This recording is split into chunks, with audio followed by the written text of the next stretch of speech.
Qui va à la chasse perd sa place, tomber à pic, épater la galerie, jeu de main, jeu de vilain, rester sur le carreau. Toutes ces expressions ont un point commun, le tennis. Oui, je vous explique. Bon, je vous ai menti. Elles viennent en réalité de l'ancêtre du tennis, le jeu de paume. Vous l'avez tous entendu quand on étudie la Révolution française avec le serment du jeu de paume. C'était un sport extrêmement populaire entre le Moyen-Âge et la Révolution qui se pratiquait en extérieur, en gros comme du tennis, mais au départ à main nue. D'où le nom du jeu de paume, de la main. Et c'est là que je vous explique la première expression.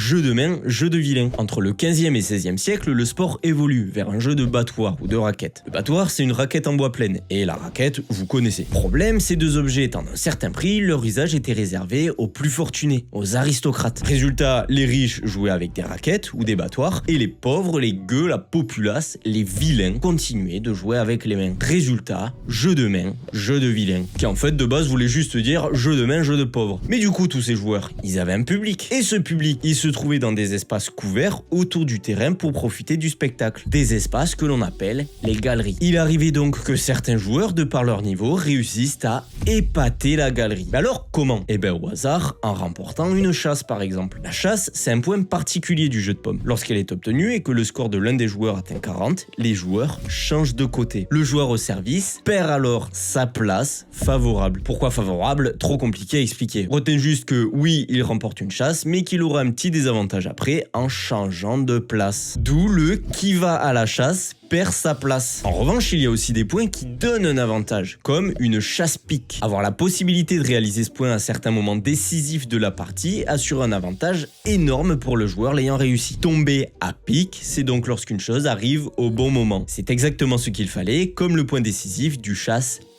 Par contre, il faut éviter de perdre la partie ou d'être tellement désespéré qu'il doit falloir se jeter au sol pour essayer de rattraper la balle. À ce moment-là, la galerie pourrait dire que le joueur est resté sur le carreau. Pourquoi? Eh bien parce qu'au jeu de paume, le sol était à l'époque constitué de carreaux, ce qui lui aurait même donné son nom. L'expression rester sur le carreau est donc devenue le symbole de la chute de l'adversaire voulant rattraper la balle au sol ou alors simplement de sa défaite. Voilà.